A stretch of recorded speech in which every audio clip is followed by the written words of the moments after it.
Bonjour à tous, nouveau numéro de l'émission Putsch Live produite par Putsch Media et aujourd'hui j'ai le plaisir de recevoir le docteur Violaine Guérin. Docteur Violaine Guérin, comment allez-vous ? Écoutez, du mieux possible dans ce monde très houleux. Ah oui, Voilà. très sombre avec un avenir qui s'obscurcit de jour en jour et d'heure en heure. Bon, je suis très content parce que vous avez reçu déjà il y a quelques temps, vous avez déjà reçu dans Putsch, bien entendu, parce que c'est notre boulot aussi de recevoir toutes les voix, même celles qui sont un peu excommuniées des grands médias, parce que c'est vrai que vous êtes pas vous avez été dans les grands médias, pourtant vous avez fait pas mal de passages finalement, et puis j'ai pas l'impression qu'on vous appelle souvent. Tout d'un coup, il y a eu une censure. C'est étrange, voilà. Ça. C'est étrange. Mais dont même les journalistes m'ont parlé en disant, voilà, on est bloqué par nos rédacteurs en chef. Ouais, ben alors moi je suis tout, rédacteur en chef, fondateur, je suis tout, donc je décide moi-même, comme un bon technocrate que je suis, non je plaisante bien entendu, je vous présente Violaine Guérin pour celles et ceux qui ne vous connaissent pas, vous êtes endocrinologue, gynécologue et surtout très engagé contre les violences sexuelles. Et vous êtes aussi à la manœuvre dans ce collectif Laissons-les prescrire. Et vous allez nous en parler parce que vous avez lancé une action. Bon, vous bossez beaucoup depuis plusieurs mois, avec beaucoup de médecins. Et là, vous avez lancé une grosse action. J'aimerais que vous nous en parliez un peu parce qu'elle est toute neuve, elle est toute récente, cette action. Oui, eh bien, nous avons édité un document sur 8 pages qui reprend tout l'historique en fait depuis le début de la crise, puisque le collectif Laissons les médecins prescrire a été créé en mars 2020 suite aux interdictions de prescription et aux restrictions, enfin aux atteintes à la liberté de prescription. Et donc le 1er décembre, nous avons fait un peu un état des lieux de tout ce qui s'était passé, état des lieux sourcé, donc avec des références pour chaque assertion. Et puis, nous avons sollicité les citoyens pour envoyer en recommandé avec accusé de réception ce document à un certain nombre de personnes déjà en priorité, tous les députés et tous les sénateurs qui sont en train d'analyser le texte de loi qui parle du pass vaccinal. Et cette opération, en fait, est là pour sensibiliser les parlementaires et la presse également, sur leurs responsabilités, avec tout ce qui est dit, fait, responsabilité pénale par rapport à une gestion qui n'est pas tout à fait normale. Et même sur les médias, c'est intéressant, parce que là, vous êtes dans un sur média indépendant, là, donc vous avez envoyé ce courrier. Alors moi, je l'ai lu, ce courrier, il est très bien fait, parce qu'il reprend vraiment tous les points, les traitements, les symptômes, tout ce qui a été fait. Et là, vous attendez quoi des médias ? Une prise de conscience, peut-être, ou peut-être vous donner la voix à d'autres, bien entendu, parce que pour équilibrer aussi ce qui est en train de se dire sur les plateaux télé, parce que c'est pas trop équilibré depuis plusieurs mois. Oui, on redonne de façon très factuelle des éléments. Notre objectif, c'est que le débat, enfin, interviennent, parce que avec les censures qu'on a vues apparaître petit à petit, avec la parole donnée quasiment exclusivement en ce moment sur les plateaux télé à des personnes qui ont des conflits d'intérêts, voilà, ça tue forcément tout le débat. Donc ça, c'est une première étape. Aujourd'hui, il y a ça va très vite parce qu'en fait, les citoyens ont trouvé beaucoup de pertinence dans cette action, et puis en tête du document, puisque vous l'avez lu, ce document peut être diffusé n'importe... Enfin, pas d'ailleurs, forcément... il est sur votre compte Twitter, oui, il est en lecture. Il n'est pas obligé d'être diffusé en RAR, ouais. Mais en tout cas, pour toutes les personnes qui le reçoivent en recommandé avec accusé de réception, il y a un warning en en-tête de ce document disant, voilà, pénalement, c'est une preuve que vous avez reçu un certain nombre d'informations, et donc votre responsabilité est engagée si vous ne favorisez pas le débat public. Voilà. Et ça, c'est la première étape. Donc on sait que quasiment tous les parlementaires l'ont reçu. Après, les citoyens avaient leur liberté d'envoi. Donc la presse majoritairement a reçu, mais également les préfets, des gendarmes, des gens de l'armée, enfin des leaders de l'armée, etc.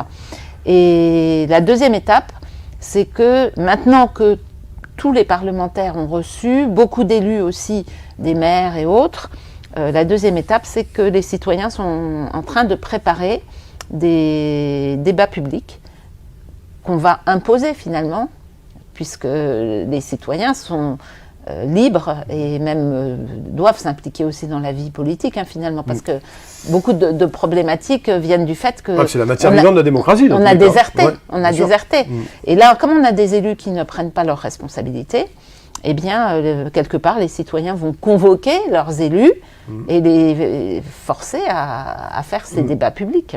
Effectivement, et alors c'est extrêmement intéressant parce qu'on voit, bon, on a vu qu'il y a quand même, il y a quand même un traitement, moi je parle des médias, un traitement médiatique, on le disait tout à l'heure, qui n'est pas du tout équilibré. On voit toujours les mêmes médecins de plateau télé.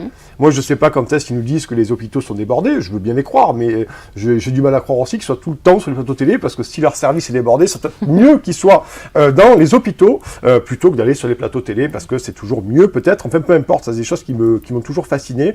Donc là vous avez eu déjà des retours dans le collectif d'élus qui vous ont appelé, qui ont pris contact avec vous suite à ce courrier. Alors, c'est pas le collectif qui les citoyens. Qui envoie, Ouais, ce sont les citoyens. Pardon, ouais. Donc les citoyens nous renvoient effectivement des courriers que certains élus se sont donné au moins la peine d'envoyer, parce qu'il n'y a pas des réponses partout, hein, et il y a même des recommandés accusés de réception qui sont refusés, etc. Alors bon, comme ils ne savent pas théoriquement qui envoie, mais on hallucine aussi sur la gestion, parce qu'en fait on a des parlementaires qui sont absents, qui ne récupèrent pas leur RAR, il y en a qui refusent, il y a un parlementaire dont on se demande où il est, puisque quelqu'un nous a dit, voilà, j'ai envoyé un RAR à tel député, il a été, c'était à l'Assemblée nationale. À l'Assemblée nationale, on a dit, on ne peut pas remettre le RAR, mais on vous donne la permanence. La permanence. Ouais. À la permanence, on répond... N'habite plus à cette adresse. Inconnu à cette adresse. D'accord, ok. Voilà. Ouais. Bon, enfin, il y a des trucs surréalistes. Alors, on va essayer de faire un petit bilan, Violaine Guérin, parce que vous avez une parole très discordante par rapport aux médecins de plateau ou aux autres. Finalement, aujourd'hui, là, quel est votre regard sur la situation sanitaire en ce début janvier 2022 ? Et après, on parlera du pass vaccinal, bien entendu, avec ce Omicron, avec ce Delta qui est en train de s'affaiblir de plus en plus, et ce Omicron qui nous est annoncé comme un mur, une espèce de vague qui va submerger l'hôpital, alors qu'on voit d'ailleurs que chez les Britanniques, c'est pas du tout le cas. J'ai lu des articles encore aujourd'hui. Hein. Alors, vous dites paroles discordantes. En fait, moi, ce que je vais dire surtout, c'est que les gens du collectif sont beaucoup des gens de terrain. Et en fait, nous n'avons pas une parole discordante. Nous parlons de nos expériences. Et ça, c'est... Personne ne peut nous le contester, en fait. Hein. Moi, quand je dis j'ai effectivement traité des patients avec le protocole azithromycine, hydroxychloroquine, ou utiliser de l'azithromycine seule, ou utiliser l'ivermectine, etc., je parle de mon expérience. Et ça, de médecins, voilà, qui reçoit on ne peut pas me la contester, a priori. Le problème, c'est qu'on nous conteste justement nos expériences. Voilà. Et moi, vous êtes entravé aussi. Je ne suis pas dans toute seule. On est entravé dans nos prescriptions. Dernièrement, il y a encore eu aussi une édition de liste d'antibiotiques qu'on ne peut pas utiliser, etc. Bon, il faut aussi se méfier parce qu'il y a beaucoup d'intoxications. C'est-à-dire qu'aujourd'hui, on peut prescrire hors AMM, autorisation de mise sur le marché. Et le problème, c'est qu'on met beaucoup de pression sur les médecins, et quand ils n'ont pas le temps d'aller voir la bibliographie internationale, lire les articles et tout, ils n'ont comme source d'information que ce que la Direction générale de la santé nous envoie tous les jours. Et là, j'ai appris aussi récemment que, en gros, dans les hôpitaux généraux, dans les centres hospitaliers de province, etc., ils ont tous reçu les protocoles de l'assistance publique de Paris, et avec l'injonction, en gros, d'utiliser ces protocoles. Or, dans certains hôpitaux, il y a des médecins qui ont utilisé l'ivermectine, là, récemment, par exemple, et qui savent que ça fonctionne. Donc, voilà, il y a toute cette pression, il y a comment les comités d'établissement les CME vont parfois décider de ce qui va être mis en place dans un centre hospitalier, et ça bride les initiatives des différents médecins. Alors, mais comment expliquer que vous parlez de l'ivermectine, effectivement des traitements que vous avez prescrits, et vous parlez aussi des exemples où on prescrit l'ivermectine sur un Covid. Finalement, comment on peut comprendre, nous, citoyens ou journalistes, que le ministre de la Santé, notre cher Olivier Véran, continue à nous dire vaccination, alors que ça Ça doit être utilisé à droite à gauche, j'imagine bien. Ça, c'est de la technique finalement, parce que si on a des protocoles médicamenteux qui fonctionnent, les vaccins n'auraient pas pu avoir les autorisations de mise sur le marché conditionnelles telles qu'ils ont eu. Donc c'est essentiellement ça le rationnel, parce qu'aujourd'hui, il y a plus de 130 études sur l'ivermectine qui ont été faites dans le monde, dont 73 contrôlées, randomisées, avec des groupes contrôle qui sont très très probantes. Donc on peut pas nier ça non plus. Hein. Et puis pourquoi on prend la parole? Parce que quelque part c'est notre devoir aussi de porter ça à la connaissance des gens. Hein, ce qui se passe n'est pas... oui, parce qu'on a l'impression que c'est vertical.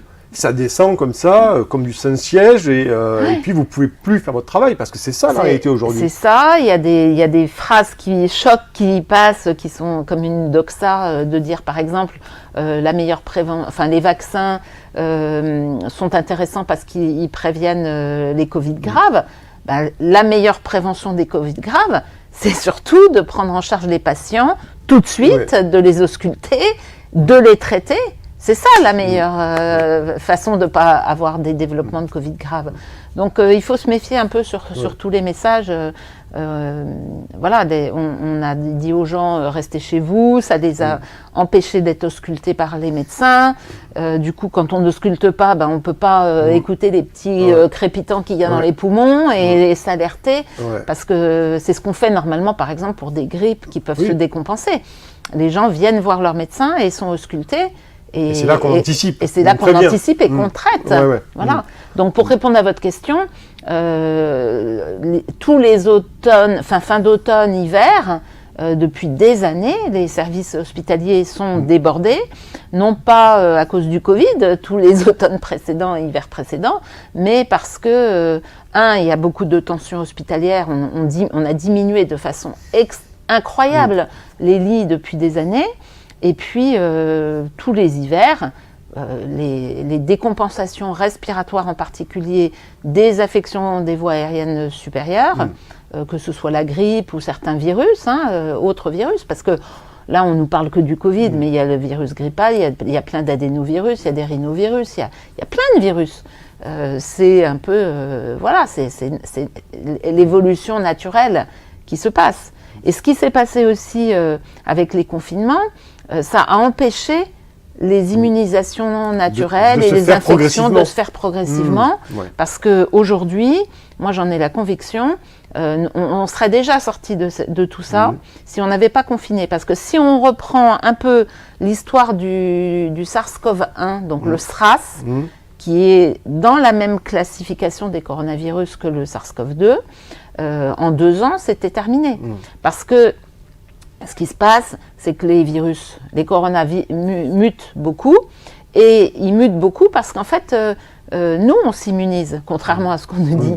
On s'immunise, donc ils ne trouvent plus d'hôtes pour être hébergés, et s'ils mutent, ils ont une chance qu'on les reconnaisse un petit peu moins bien. Ce qui n'est pas tout à fait exact, parce qu'il y a beaucoup d'immunités croisées qui marchent, mais c'est comme ça qu'on voit les extinctions. Et pour l'Omicron, comme vous dites, effectivement, il est virulent parce que, quelque part, si il ne trouve pas d'hôte, il meurt, il ne peut plus se reproduire, mais il est moins pathogène. Quand on est en struggle for life, quelque part, on essaye surtout de survivre plutôt qu'on est en... Donc il va partout, il essaie de contaminer. Mais la bonne nouvelle, justement, c'est qu'il n'est pas très pathogène. Donc il faut le laisser circuler et que les gens s'immunisent. Pourtant, on nous dit attendez, on nous avait dit fin novembre, ce qu'avait dit David Pujadas, il faut lui rendre hommage là, parce qu'il avait quand même, il a fait un édito il y a une dizaine de jours, où il mettait quand même en cause en disant, on nous a dit attendre fin novembre, puis mi-décembre, puis fin décembre, et puis donc finalement on attend, mais on se rend compte que l'Omicron aujourd'hui, il est quand même pas ultra virulent comme appelle le Delta et peut-être la souche originelle. Alors le mot précis, c'est il est virulent, mais il n'est pas très pathogène. D'accord, pathogène. Voilà. Virulent, ça veut dire qu'il il va justement contaminer les gens, mais il n'est pas pathogène, c'est-à-dire que cliniquement, il ne va pas donner des formes graves. Et tous les pays qui donnent des retours d'informations justes comme effectivement l'Angleterre ou l'Afrique du Sud ou plein d'autres pays, les gens ne sont pas inquiets. Les médecins n'ont pas vu des tableaux catastrophiques.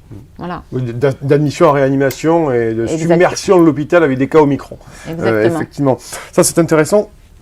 Il y a une question, c'est centrale, me semble-t-il, et vous êtes mieux placé que moi pour y répondre, la question de l'immunité naturelle.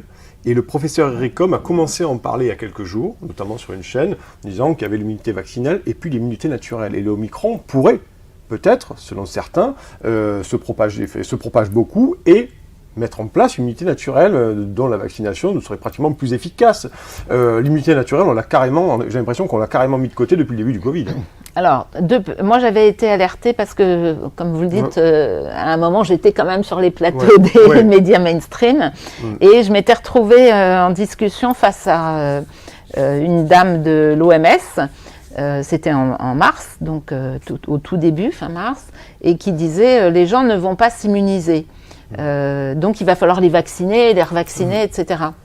Je lui dis comment vous pouvez dire ça à partir du moment où soi-disant, ce virus est tout récent, on n'a pas assez de recul, etc. Parce que moi, mon domaine de recherche fondamental, c'est l'immunologie.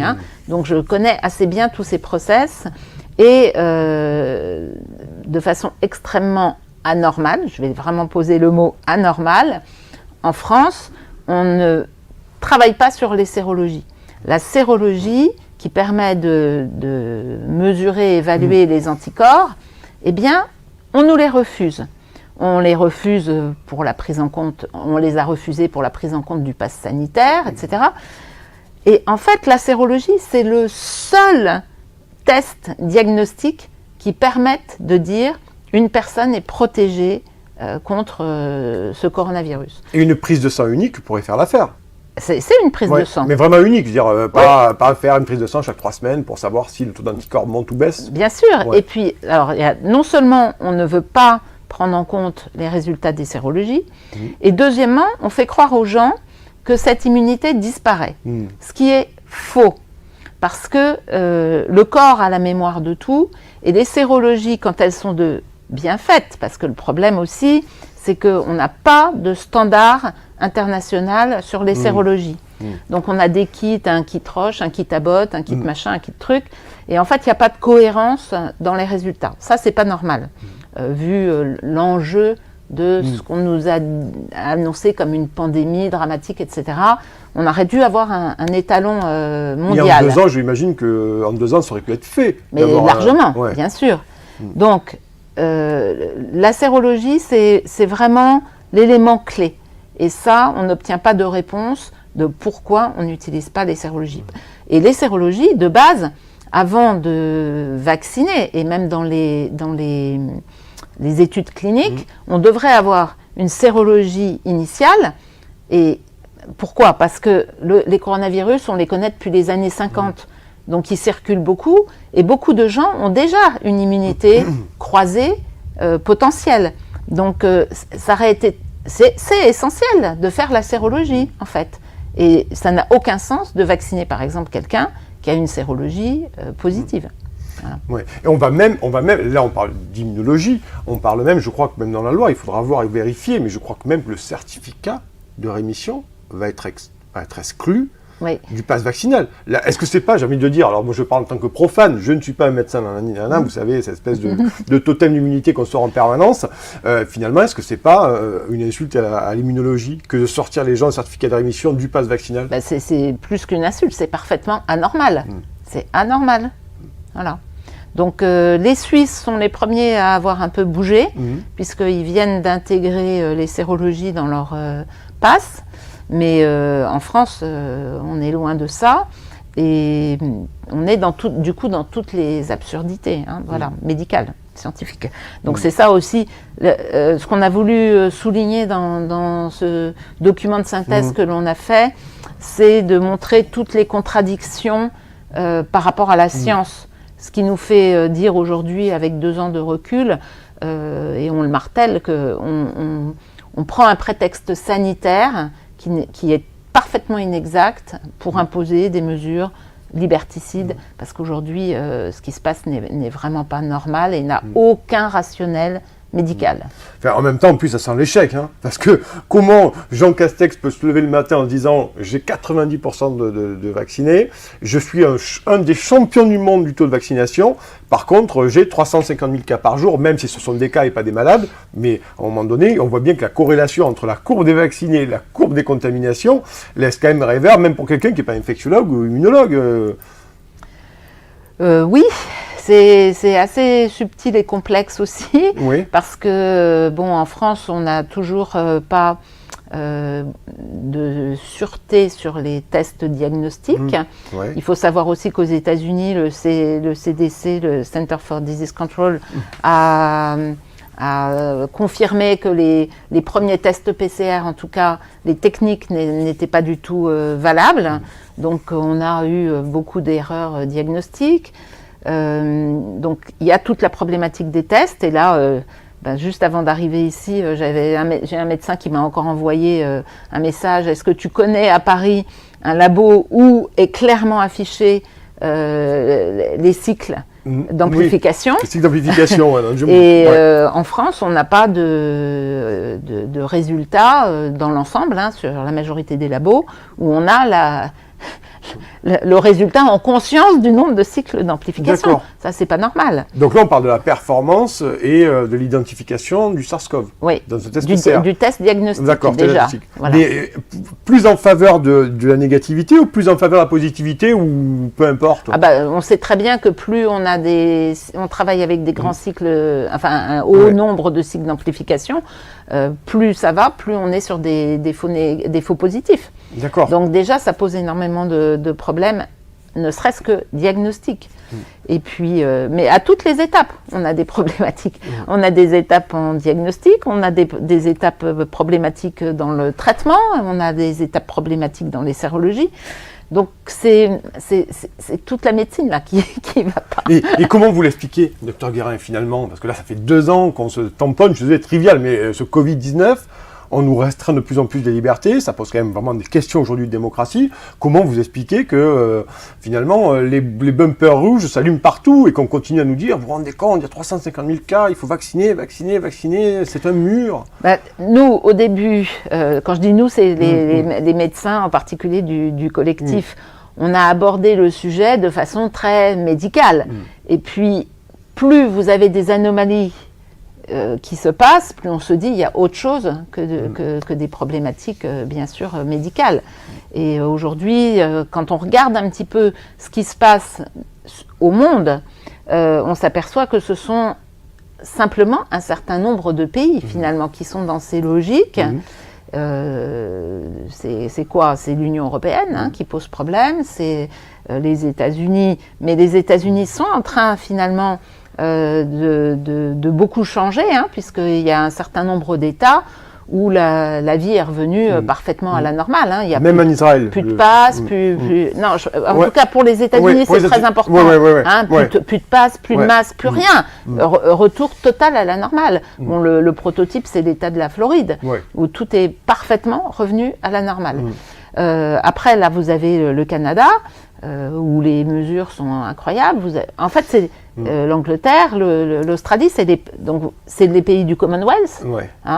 Et puis, vous avez un certain nombre de pays arabes qui sont aussi dans les mêmes logiques.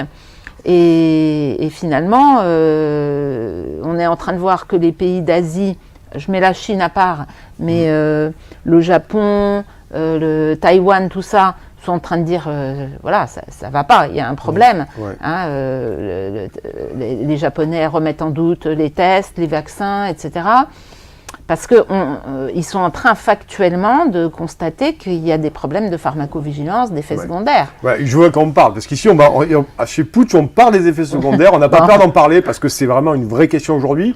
On n'arrive pas à comprendre qu'on nous dise en permanence que les non-vaccinés encombrent les urgences, les salles de réa. Par contre, on ne parle absolument jamais des effets secondaires. Je crois qu'on a suffisamment, vous en tant que médecin et nous en tant que médias indépendants, de retour, qui quand même doivent nous permettre de poser la question et au moins de se renseigner. Quelle analyse vous faites aujourd'hui, Dr Guérin, des effets secondaires graves, voire moins graves, voire très handicapants pour pas mal de gens?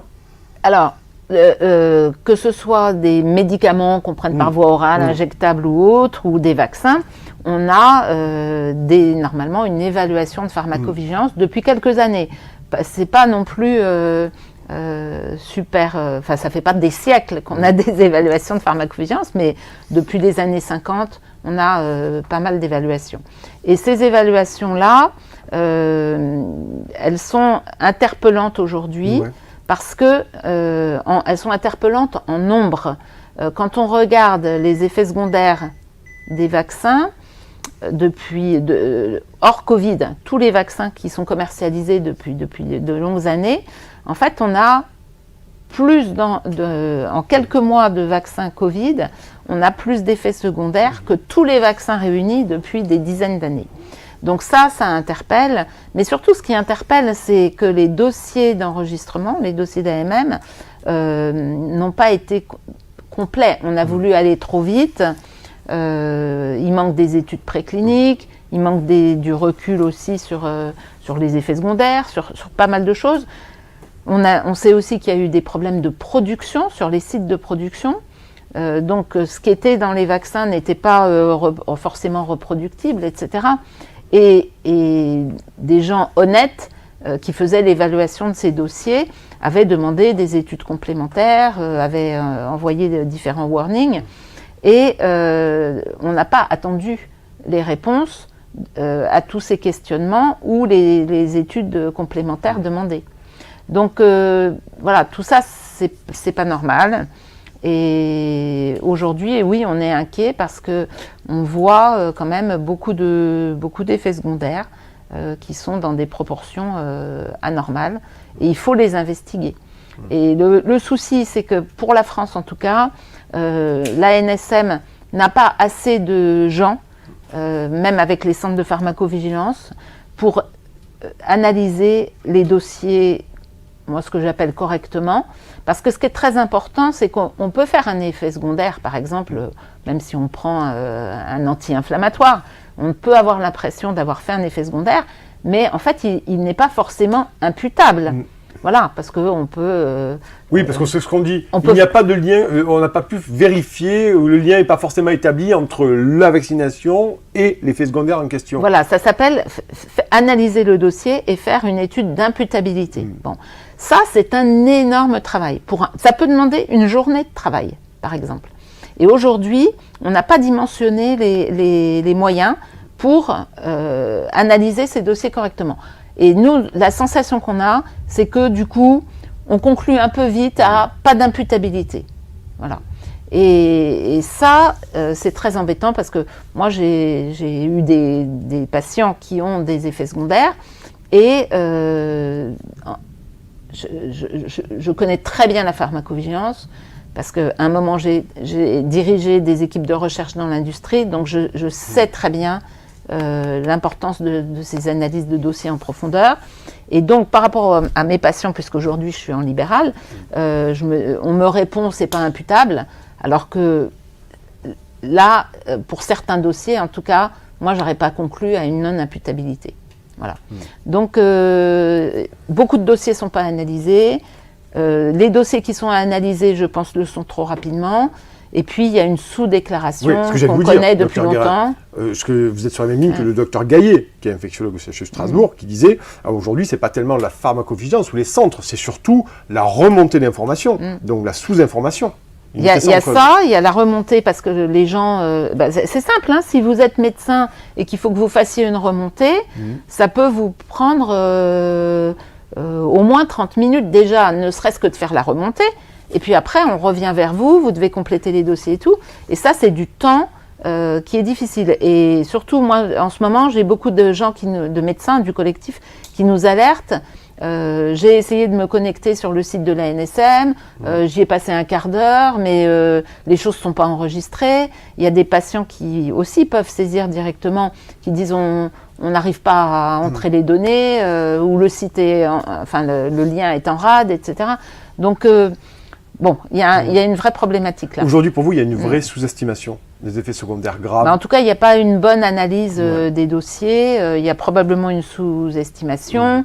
Il y a des rapports de la NSM. À un moment, on ne pouvait plus avoir accès au nombre de décès déclarés, etc. Enfin, il y a ça va pas.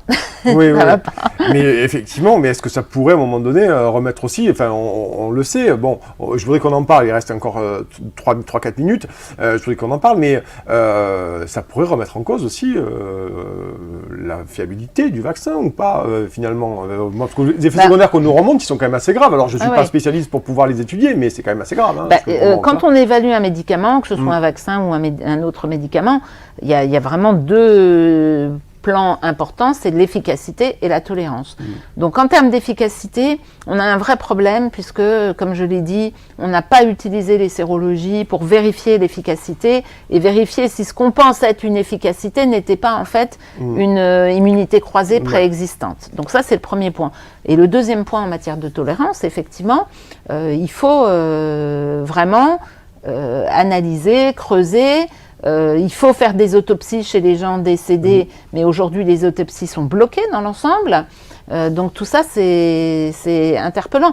Moi, avec l'expérience que j'ai du médicament, je vais vous dire, en tant que médecin, je ne prescris jamais un médicament dans les années qui suivent son AMM. J'attends bien 5 ans minimum avant de prescrire un nouveau médicament. Vous attendez le recul, quoi. Ouais, parce que vous avez les effets immédiats, à moyen terme et à long terme.